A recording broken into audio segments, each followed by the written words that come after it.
이를 빼고 나서 어느 정도 시간이 지났다라고 했을 때 아래쪽 임플란트 같은 경우는 3개월 정도 생각하시면 되고요. 위쪽 임플란트 같은 경우는 5개월에서 6개월 정도 생각하시면 충분합니다. 그리고 뭐 때에 따라서 뭐 연세가 좀 있으시다거나 전신질환이 있으시다거나 이래서 뼈 회복 속도가 느린 경우는 그보다 조금 더 시간이 걸릴 수도 있습니다.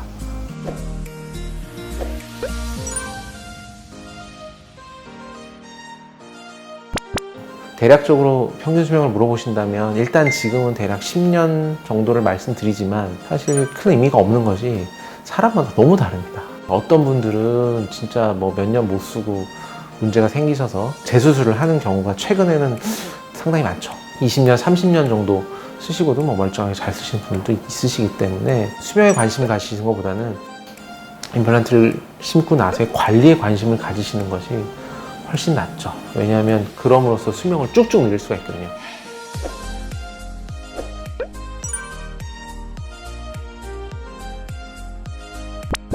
결국 마찬가지입니다. 치아에 풍치라고 하죠. 잇몸 질환이 생기듯이 임플란트에도 잇몸 질환이 얼마든지 생길 수가 있고 오히려 자기 본인 치아보다 더 잇몸 질환에는 취약한 게 사실이에요. 임플란트를 하시고 나서는 정말 열심히 닦으시면 돼요.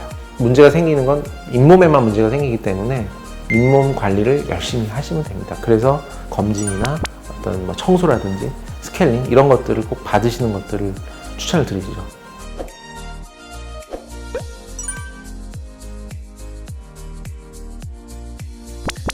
아무나 다 가능하진 않습니다. 크게 두 가지를 말씀드리면 첫 번째는 뼈가 너무 다 녹아버려 가지고 더 이상 심을 곳이 없다.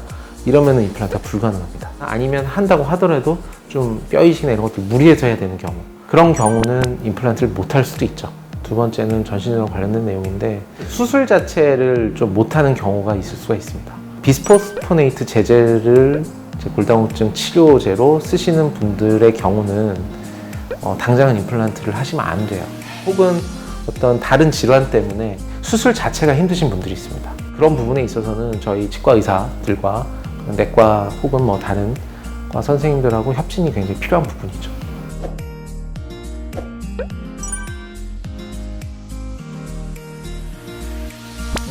의사로서는 당연히 음주와 흡연 안 된다고 말씀드립니다. 뭐 현실적으로 당장 뭐 오늘 뭐 회식 있어서 꼭 술 한잔 해야 된다든지 아니면은 뭐 흡연을 도저히 참을 수 없다든지 이런 경우는 제가 그렇게 말씀드려요. 다시 수술을 해야 될 가능성이 있기 때문에 그거는 사실 감안하시고 제일 안전한 건 실밥 뽑은 이후, 그러니까 일주일 정도 이후부터 그때부터 하시라고 말씀드립니다.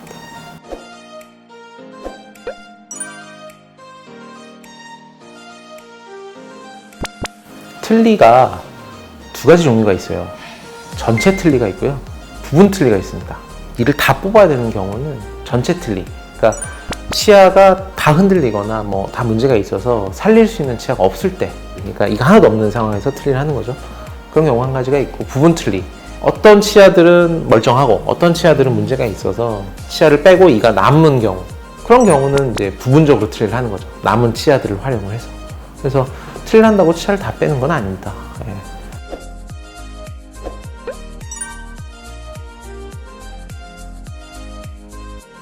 치아도 이제 하루 3번씩 닦아주잖아요. 틀니도 마찬가지입니다. 근데 뭐 틀니 같은 경우에 뭐 매번 그렇게 하루 3번 닦으실 필요까지는 없지만 그래도 식사하시고 나서는 간단하게 물에는 헹궈주시는 게 좋고, 그 다음에 저녁에 한 번 정도는 치약이라든지 아니면은 우리 왜 접시 닦는 퐁퐁 같은 거 그런 걸로 닦아주셔도 되고, 아니면은 틀니 세정제가 따로 있어요. 약국에 틀니 세정제를 써서 하시는 것도 좋고, 그리고 이제 주무실 땐 반드시 빼셔야 되고 빼놓고 물에 좀 담궈 두시는 거가 좋습니다.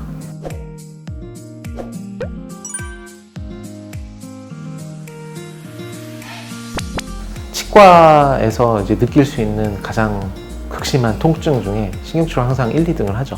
마취가 잘 되면 그 어떤 치료도 아픈 게 없습니다. 마취가 잘 되면 절대 아프지 않아요.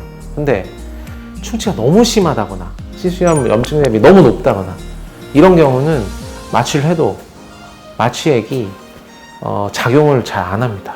그러니까 신경치료를 아프지 않게 받으려면 어쨌든 너무 심해지기 전에 받으셔야 돼요. 만약에 너무 아프다, 너무 아픈 상태에서 그렇게 신경치료를 해야 될 수도 있잖아요. 그런 경우에는 치과에 오셔서 미리 말씀을 하셔야 됩니다.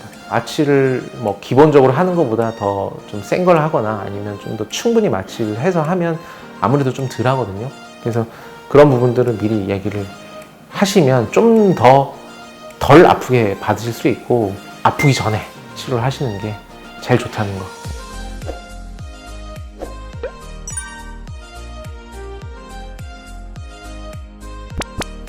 제 생각입니다만은 환자분들이 치과 공포증을 극복할 수 있는 방법은 없어요. 결국 치과나 치과 의사 혹은 치과 스태프들이 얼마나 그 부분에 대해서 인식을 하고 신경을 써주느냐, 그 방법만이 이제 공포증을 극복하실 수 있는 방법인 것 같아요. 그래서 이분이 치과 공포증을 가지고 있으니까 최대한 그런 것들을 신경을 더 쓰고, 그다음에 최대한 그런 부분들을 없애려고 하는 술자의 의지, 뭐 이런 것들이 사실은 더 중요하죠.